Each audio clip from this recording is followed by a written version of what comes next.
information for establishing breastfeeding.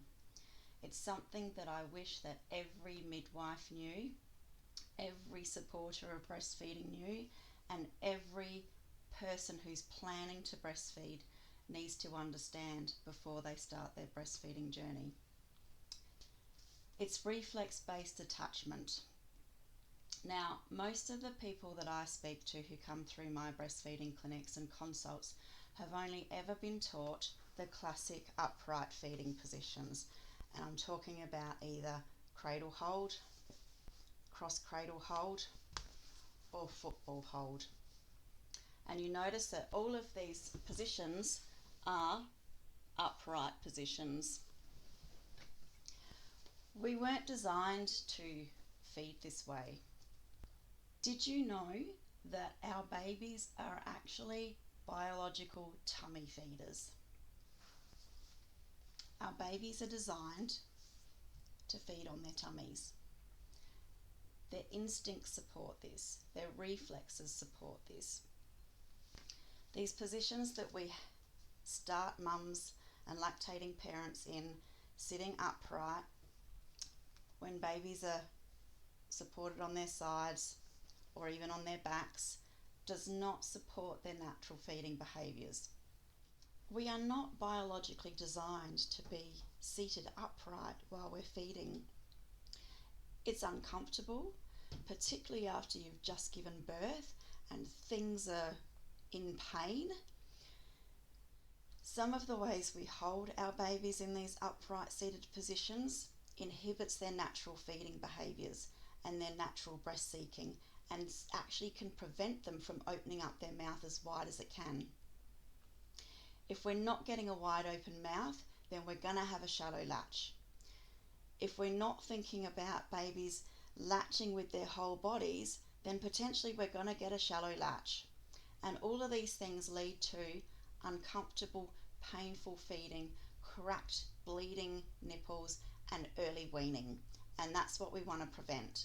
With proper information and understanding infant feeding reflexes and their natural behaviours, we can get into a position that supports these natural behaviours and allows for the most optimal way of achieving breastfeeding success. And there is a popular, heavily marketed method going around at the moment encouraging this baby-led attachment in cradle position. That only tells us part of the story. It only takes into consideration some of baby's reflexes. Now, we are designed biologically to recline feed. What this does is it supports babies being tummy down, because our babies are natural tummy feeders, but it also triggers their feeding behaviours.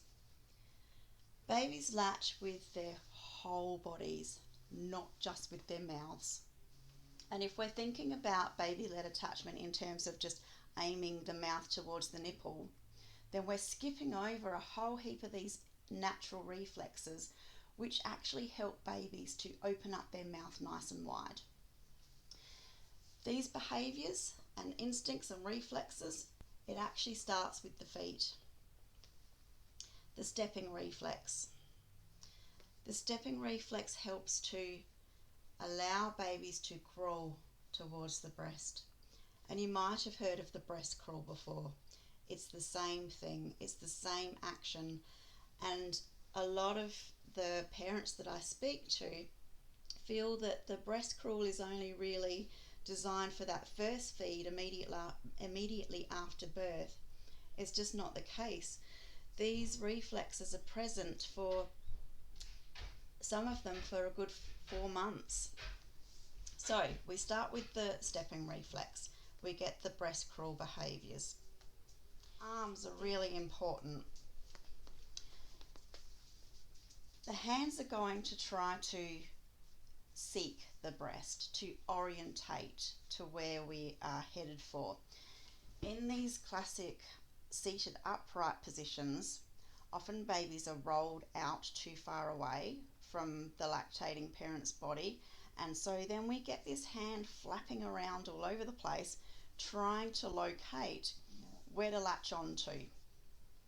We also get the feet kicking around a lot, and this is because babies are looking for something to step onto so that they can help their bodies to find where the breast is. So we get a lot of sometimes agitated behaviour going on here. So the hands play a really important part. We want them uncovered at all times because this is all part of the breast location movements. Touching the chest area before a latch also helps to trigger the oxytocin release, which helps that let down to happen more quickly once we're latched onto the breast.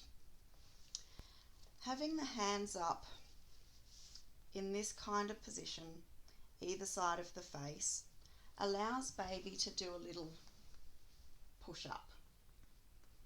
And when we're reclining and baby's tummy down and those feeding reflexes have been triggered, we're going to get some breast seeking behaviours.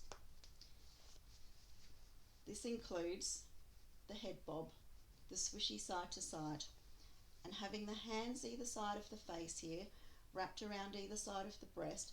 This allows for that movement to happen. If we are pinning down the arms in any way, tucking them under or having them flapping around too far away from the body, or bringing them too far under here and pinning them down, this baby push-up is not going to be able to happen. When we've got this position of the hands either side, it also allows for airway safety. Babies know that if they come down into the breast tissue and all of a sudden they can't breathe, in this position they know that they can push themselves back up and take a breath. So having that sense of being able to control their airway helps them to be able to latch more confidently as well. So we've established that our babies are tummy feeders, that their feeding reflexes are triggered by being tummy down, and they also need stability. When the hips are stable and they don't feel like they're rolling off to the side, they can actually concentrate on what they need to do and find the breast. When we get to this point and baby's swishing around side to side, this is triggering the rooting reflex. So as the breast contacts the corners of the mouth, the rooting reflex, the seeking reflex, is triggered, and that encourages the next step towards the gape reflex. Next we have the gape reflex. The gape reflex happens when the chin contacts the breast. The gape reflex happens most optimally when all these other reflex behaviours occur first. Baby will then realise, I know where I am, I'm ready to latch, and gravity will help to bring baby down into the right position.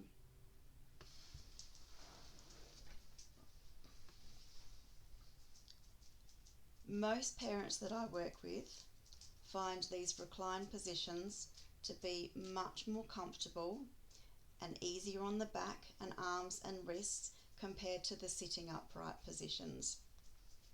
They find that babies can latch more deeply because they are able to be closer to the body and the breast. They're able to trigger those feeding reflexes and behaviours, which leads to the mouth opening as wide as it can. I recommend that everybody learn about reflex-based attachment. If you are supporting breastfeeding relationships, or if you are about to enter into a breastfeeding relationship, or if you are having issues with painful latch and breastfeeding problems. Reclined breastfeeding can be done just about anywhere. You do not need a recliner or a bed or a couch or anything like this. As long as you've got a chair that's got a back on it, you can pop your nappy bag behind your lower back and just lean into it. pelvic tuck to bring your bottom up and forward, and you just need a bit of an angle to allow your baby to lay on top of you. Now just some take-home points. Our babies are biological tummy feeders. The feeding behaviours are triggered through moderate pressure on the front of the body. Our babies can help us to latch on. We do not need to do it all for them. They are born knowing what to do. Using those feeding reflexes can help to prevent and resolve feeding pain and feeding problems. And babies latch with their whole bodies, not just their mouths. So let's consider their entire body rather than just aiming the nipple towards the mouth.